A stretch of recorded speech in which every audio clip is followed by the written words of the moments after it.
Hello everyone, welcome back to brand new video. আমি তাসমিহা জান্নাত আছি আপনাদের সাথে। আশা করছি সবাই অনেক বেশি ভালো আছেন। আজকে আমি দুটি মজার খাবার রান্না করব। এটা কি দেখেই নিশ্চয়ই বুঝতে পারছেন, এটা হচ্ছে শুটকি। সম্ভবত এটা সুরমা শুটকি। তো এটা ফ্রিজে ছিল, ফ্রিজ থেকে নামিয়ে নিলাম ছোট ছোট টুকরা করে। এবার ভেজে নিব। রান্না করার আগে, ধোয়ার আগে কেটে কুটে তারপরে নাকি এরকম করে একটু ভেজে নিতে হয় শুটকিটা। তাহলে কি উপকার হয় আমি জানি না, আসলে আমার আম্মু এবং আপুদের মুখ থেকে শুনেছি যে শুটকিটা কাটার পরে এরকম করে ভেজে নিতে হবে অনেকক্ষণ। একটু পোড়া পোড়া হয়ে এলে তারপর ওই গরম অবস্থায় একদম পানি দিয়ে ভালো করে ধুয়ে নিতে হবে। বলা যায় আমি নিজেই রান্না শিখেছি, কিন্তু কোনো প্রয়োজন হলে, যেটা আমি কনফিউজ থাকি, তখনই বড় আপু বা আম্মুকে ফোন দিয়ে জিজ্ঞাসা করে নিই, ক্লিয়ার হয়ে নেই।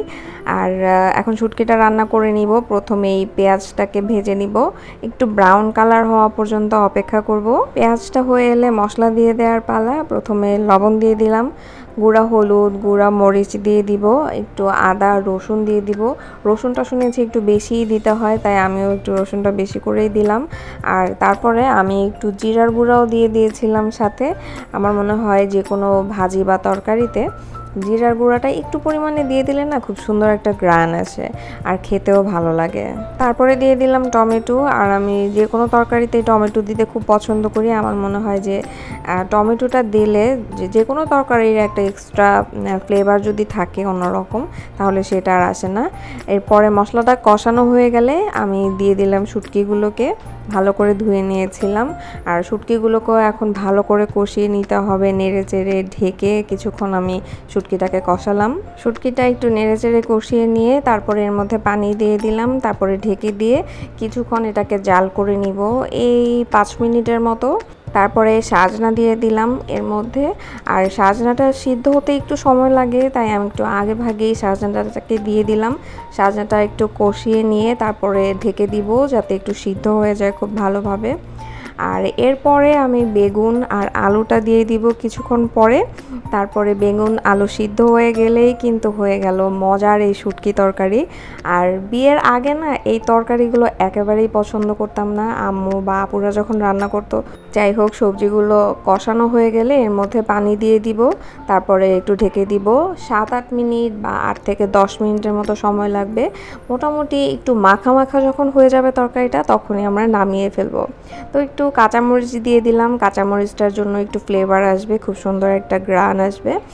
আর যেটা বলছিলাম যে আমার বাসায় দেখা যায় কোনো ওকেশনে এই খাবারগুলো রান্না করা হয় স্পেশালি, কারণ আমার আপুরা, আম্মু, মানে ফ্যামিলি মেম্বার সবাই অনেক পছন্দ করে, কিন্তু আমি একমাত্র পছন্দ করতাম না। আর এখন এই খাবারের নাম দিয়েছি আমি অমৃত। খেতে যে কি মজা লাগে।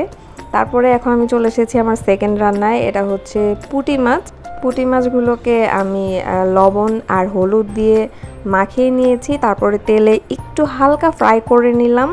তারপরে এগুলোকে ভুনা করে নিব। আর এর জন্য একটু পেঁয়াজ, কাঁচামরিচ দিয়ে নিলাম। পেঁয়াজটা একটু ব্রাউন কালার হওয়া পর্যন্ত অপেক্ষা করছি। আর ব্রাউন কালার হয়ে এলেই এর মধ্যে লবণ, গুঁড়া মরিচ, গুঁড়া হলুদ, একটু জিরার গুঁড়া, আদা রসুন, এই সব কিছু দিয়ে মশলাটাকে ভালো করে কষিয়ে নিব। পুঁটি মাছটা আমি অনেক পছন্দ করি, কিন্তু বাজারের লোকেরা কেটে দিতে চায় না, যেহেতু ছোট মাছ। তো বাসায় এনে আবার বুয়াকে বলতে হয়, রিকোয়েস্ট করতে হয় কাটার জন্য, একটু ঝামেলা, তাই খুব একটা আনে না। সেদিন খুব করে বলছিলাম পুঁটি মাছের কথা, তাই কিনে এনেছে। আর তারপর বুয়াকে দিয়ে কাটিয়ে তারপরে রান্না করতে হয়েছে আর কি। আচ্ছা, যাই হোক, এখন আমি টমেটো দিয়ে দিলাম, ঢেকে দিলাম। তারপরে একটু কষানো হয়ে গেলে পুঁটি মাছগুলো দিয়ে দিলাম। এরপর আর একটু ঝোল দিয়ে দিলাম, মানে পানি দিয়ে দিলাম। হালকা একটু ঝোল ঝোল করে রেখে পুঁটি মাছটা খেতে আমার আবার বেশ ভালো লাগে। তো আমার আম্মু যখন এই টাইপের খাবারগুলো রান্না করতো, তখন আমি ভাত খেতে চাইতাম না খুব একটা, খালি বলতাম যে কি রান্না করছো। তখন আম্মু বলতো কি যে এমন একটা সময় আসবে এগুলো খাইতে মন যাবে, কিন্তু তখন আর কেউ রান্না করে দিবে না। কথাগুলো কিন্তু আসলেই ঠিক, আম্মু যা বলতো তাই আসলে এখন আমার সাথে হচ্ছে। আম্মুরা আসলে সবই বুঝে, সবই জানে, কিন্তু আমরা মানতে চাই না আর কি। এখন এই খাবারগুলো খাই, প্লাস অন্যদেরকেও খাওয়াতে খুব ভাল লাগে। আর তরকারিগুলো বেড়ে নিয়েছি আমি দুপুরবেলা আমার সাহেবকে ভাবলাম যে নিজে হাতে বেড়ে একটু খাওয়াই। সবসময় তো বেড়ে খাওয়াই না, একটু তাড়াহুড়া থাকে, প্লাস হচ্ছে গিয়ে আলসেমি লাগে, আর বাচ্চাটা তো আছেই, তাই আসলে ওরকম সেবা যত্ন করে পাখা দিয়ে বাতাস করতে করতে হাজব্যান্ডকে খাওয়ানো হয় না। তো ভাবলাম যে আজকে একটু নিজের হাতে বেড়ে খাওয়াই। এর জন্য তাকে পাশে বসিয়ে তারপরে ভাত বেড়ে দিচ্ছিলাম, একটু তরকারি তুলে দিচ্ছিলাম। আমার জামাই আবার এই টাইপের তরকারিগুলো একদম খেতে পছন্দ করে না।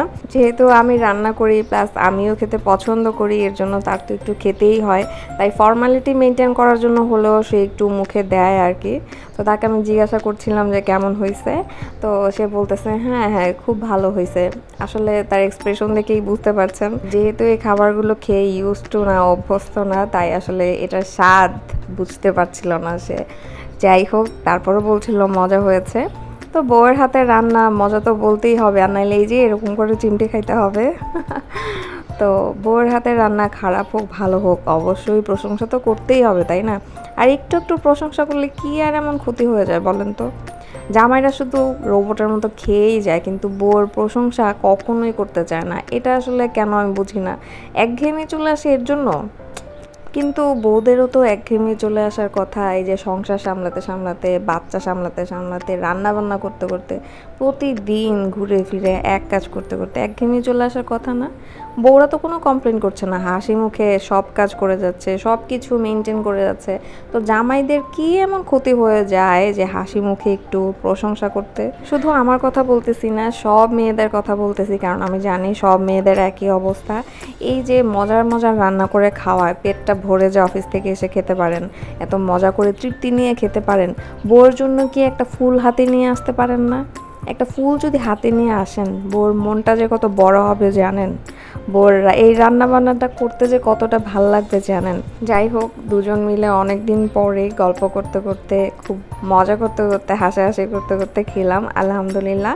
তা আজকের ভিডিওটা এখানেই শেষ করছি, দেখা হবে নেক্সট ভিডিওতে। আল্লাহ হাফেজ।